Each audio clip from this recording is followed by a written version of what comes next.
प्रभु की वाणी, फकीर की जुबानी में आप सभी भाई बहनों का बहुत बहुत स्वागत है। आज की चर्चा का विषय है एक साधारण मनुष्य का जीवन। साधारण मनुष्य का कहने का अभिप्राय है कि जो अधिकांश मनुष्यों का जो एक दिनचर्या है या एक उनका जीवन बीतता है, उसके ऊपर आज हम चर्चा करने जा रहे हैं। देखिए, जब हम जीवन की बात करते हैं तो हमारा जीवन का अभिप्राय होता है कि सुबह उठने के बाद और रात को सोने तक का। क्योंकि सोने की प्रक्रिया में तो देखिए, ना तो हमारी कोई भौतिक उन्नति होती है और ना ही हमारी कोई आध्यात्मिक उन्नति हो पाती है।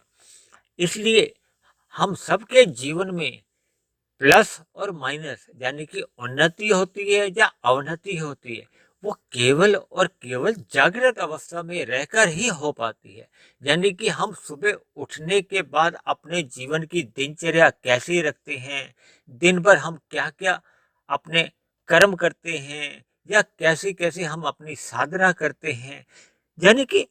उठने के बाद और सोने तक के जो हमारे पास जितने भी कार्य दिवस के घंटे मिलते हैं, उसमें हम अपना जीवन कैसा बिताते हैं। जैसा कि आप सभी भाई बहन जानते ही हैं कि ये दिन रात 24 घंटे के बने हुए हैं और एक साधारण मनुष्य 6, 7, 8, 9, 10 घंटे की नींद तो ले ही लेता है। देखिए, ये भी तो हमारे 24 घंटे में से ही घट जाते हैं ना। तो फिर हमें जो कम सोता है उसके पास अधिक घंटे मिलते हैं कार्य करने की या साधना करने की, और जो अधिक सोता है उसके पास कम घंटे बचते हैं कार्य करने की, चाहे वो भौतिक उन्नति हो चाहे वो आध्यात्मिक उन्नति हो। यानी एक साधारण मनुष्य का उठने के बाद सुबह घर पे कुछ 2-3 घंटे की दिनचर्या बीतती है, फिर वो अपने काम धंधे में, चाहे वो अपने व्यवसाय का हो या नौकरी का हो, यानी कि उसके 8-10 घंटे फिर कार्य में चले जाते हैं, जो कि रजोगुण कहलाता है। और इसी तरह कार्य से लौटने पे फिर पुनः घर के अंदर जो 2-3-4 घंटे बीतते हैं खाने में या एक सामान्य कार्यों में, कुल मिलाकर मनुष्य का जो जीवन है वो रजोगुण और तमोगुण के बीच में ही चलता रहता है। क्योंकि नींद में लिए गए घंटे भी, चाहे वो 6 घंटे हैं, चाहे वो 8 घंटे हैं, चाहे वो 10 घंटे हैं, यानी नींद में लिया गया समय भी ये तामसी ही बनता है। ये अलग बात है कि कम घंटे की नींद लेने वालों की नींद को सात्विक कहा जाता है, मध्यम नींद लेने वालों की नींद राजसी कहलाती है, और जो बहुत ही अधिक घंटे सोते रहते हैं उनकी नींद को तामसी कहा जाता है, जो कि मनुष्य के स्वास्थ्य के लिए भी हानिकारक कहलाती है। यानी कि मनुष्य की तामसी नींद लेने पे भौतिक उन्नति में भी रुकावट आती है और आध्यात्मिक उन्नति में तो रुकावट बनती ही है। कुल मिलाकर देखिए, मनुष्य राजसी हो या तामसी हो, दोनों ही स्थितियों में उसका सतोगुण क्षीण बना रहता है, कमजोर रहता है, यानी कि सतोगुण की उसमें गौणता बनी रहती है। मनुष्य के जीवन में तमोगुण की प्रधानता होती है और किसी मनुष्य के जीवन में रजोगुण की प्रधानता होती है। हालांकि शास्त्रों में मनुष्य योनि को स्वभाव से रजोगुणी कहा गया है, यानी कि अधिकांश मनुष्यों का अपने स्थूल शरीर के जो 5 विषय हैं, गंध, रस, रूप, स्पर्श और शब्द, इन 5 विषयों में एक साधारण मनुष्य की रुचि देखी ही जाती है। लेकिन मनुष्य योनि अपना सतोगुण बढ़ाने का एक अवसर है, यानी कि मनुष्य योनि में ही हम अपने कर्मों में भी सुधार कर सकते हैं और आध्यात्मिक साधना करते हुए हम परमात्मा को जान सकते हैं, समझ सकते हैं और परमात्मा से जुड़ सकते हैं। यानी मनुष्य अपने मिले हुए मनुष्य योनि के अवसर का लाभ उठा सकता है। तो ये तभी संभव होता है जब हम अपने 24 घंटे में मर्यादा में एक सात्विक नींद लेते हैं और रजोगुण यानी कि मनुष्य की जो अपने स्थूल शरीर की केवल आवश्यकता है, केवल उन्हीं की पूर्ति के लिए ही रजोगुण में रहते हुए सकाम भाव से भी कर्म करते हैं। लेकिन अगर हम लोभवश होकर अपने भोग प्रेरित इच्छाओं के लिए अगर हम दिन रात भाग दौड़ करते हैं, यानी कि अपना रजोगुण बढ़ा लेते हैं, भले ही हम अपना रजोगुण धर्मानुसार करते हैं, यानी कि हम उसमें पाप कर्मों से बचे भी रहते हैं, तब भी हमारा जो एक 24 घंटे में अधिक घंटे फिर वो रजोगुण में चले जाते हैं। देखिए, जब 24 घंटे एक निर्धारित है, यानी कि एक निश्चित 24 घंटे में से जब हम रजोगुण भी अगर बढ़ा लेते हैं, तब ऐसी स्थिति में भी मनुष्य के पास सतोगुण के लिए कम समय बचता है। दूसरे आसान शब्दों में देखिए, जब सतोगुण के लिए कम समय बचता है तो फिर मनुष्य सतोगुणी साहित्य का अध्ययन नहीं कर पाता, यानी ज्ञान में स्थिति उसकी बन नहीं पाती, और श्रद्धा पूर्वक सत्संग के अभाव में तो उसके कारण शरीर में शुभ संस्कार नहीं बन पाते। देखिए, अक्सर ऐसा कलयुग में देखा जा रहा है कि लोग रात को देर तक जागते रहते हैं, तो खाना खाने के बाद टीवी देखना या मोबाइल पे लगे रहना या जितनी भी मनुष्य की एक साधारण गतिविधियां होती हैं, उन सभी गतिविधियों में तमोगुण की अधिक प्रधानता रहती है। भले ही रजोगुण भी गौण बना रहता है, लेकिन सतोगुण तो अति गौण बना रहता है, क्योंकि शाम को सूर्य के ढलते ही प्रकृति का जो भारी गुण है वो तो तमोगुण चल रहा होता है,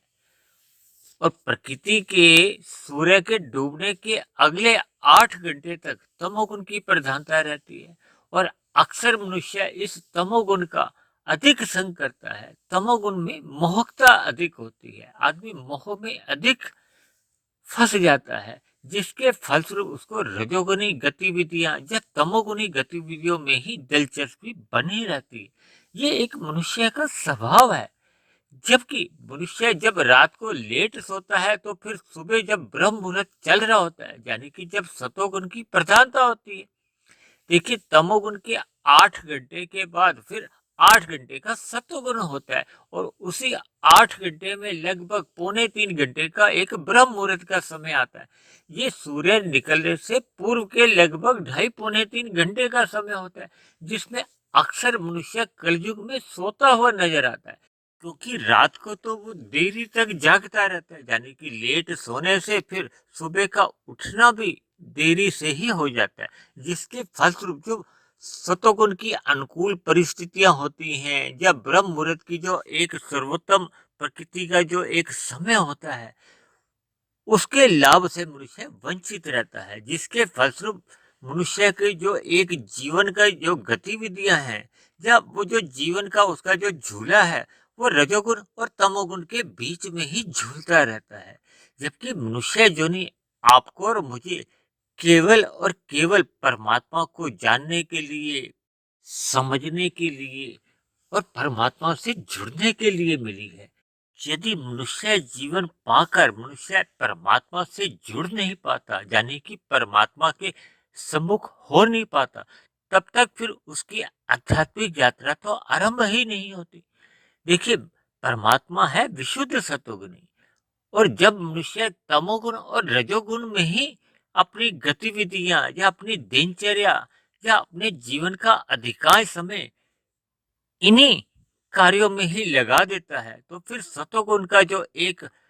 अवसर है, यानी कि सतोगुण में स्थित रहकर ही विशुद्ध सतोगुण की जो यात्रा है, आध्यात्मिक यात्रा, उसको आरंभ हो सकता है। और जब मनुष्य अपने आप को सतोगुण में स्थित ही नहीं कर पाता, तो फिर ऐसे में उसकी आध्यात्मिक यात्रा जो सतोगुण से विशुद्ध सतोगुण की ही मानी जाती है,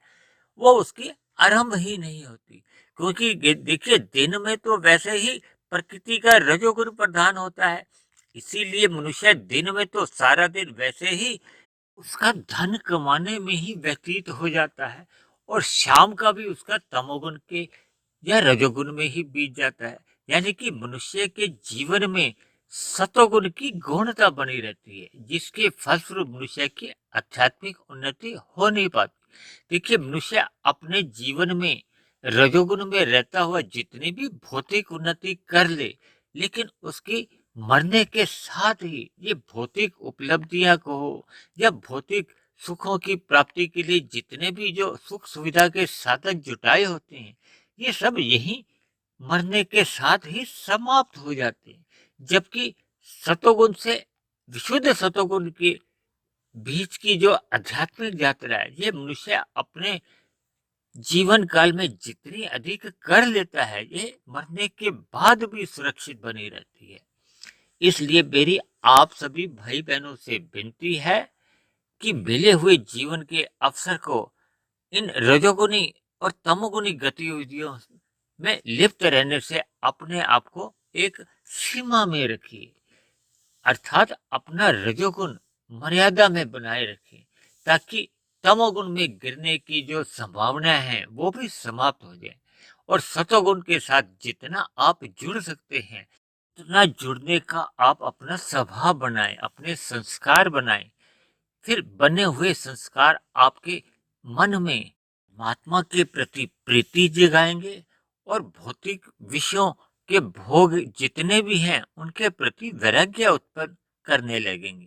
देखिए, मैं तो अक्सर इस बात पे जोर देता हूँ कि सभी मनुष्यों को इस मिले हुए ब्रह्म मुहूर्त में परमात्मा से जुड़ने के लिए सतोगुणी साहित्य को अध्ययन करना चाहिए, भले ही वो यूट्यूब की बनी हुई वीडियो से जुड़े या किसी भी अन्य से, क्योंकि मेरी तो सभी वीडियो ब्रह्म मुहूर्त में बनती है। सभी वीडियो को भी आप एकांत में ब्रह्म मुहूर्त में ही सुने, तो फिर आपको इन वीडियो से गहरे अर्थ समझ में आएंगे और आपके